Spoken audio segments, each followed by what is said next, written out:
আসবো পরের খবরে। নিয়োগ দুর্নীতিতে পার্থ চট্টোপাধ্যায়ের জামিন নিয়ে সিবিআইকে সুপ্রিম নোটিশ।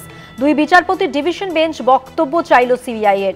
2022-এর নিয়োগ দুর্নীতি মামলায় পার্থ সহ গ্রেফতার একাধিক শিক্ষাকর্তা, তাদের বিরুদ্ধে পিএমএলএ আইনের বিরুদ্ধে বিভিন্ন ধারায় মামলা। দুই বিচারপতির ডিভিশন বেঞ্চ এবার বক্তব্য চাইল সিবিআই এর কাছ থেকে।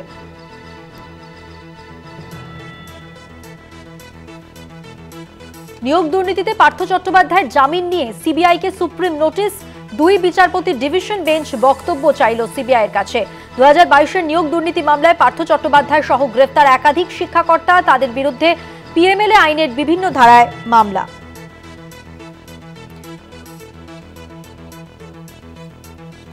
আরো বিস্তারিত জানাচ্ছেন, আমাদের সঙ্গে টেলিফোন লাইনে রয়েছেন আমাদের প্রতিনিধি পল্লব চট্টোপাধ্যায়। পল্লবদা, কি জানা যাচ্ছে?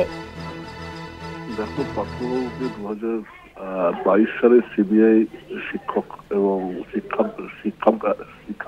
শিক্ষাকর্মী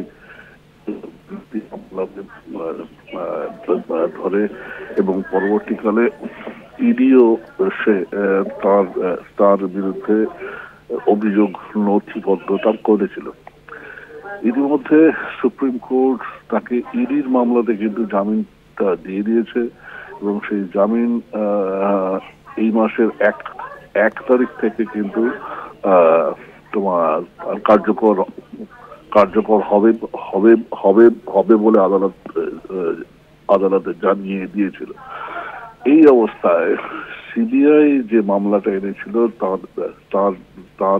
তার বিরুদ্ধে সেইটা অনুযায়ী তিনি যেহেতু এখনো কি বলে তোমার আছেন, আটক আছেন, সেহেতু তার জামিনের আবেদন, তাকে জামিন দেওয়া যায় কিনা এই প্রসঙ্গে কিন্তু সুপ্রিম কোর্ট সিবিআই এর বক্তব্যটা জানতে তোমার চাইল। ফলে সিবিআই এখানে কি উত্তর দেয় এবং তার শুনানির দিকে কিন্তু সারা দেশের নজর থাকবে।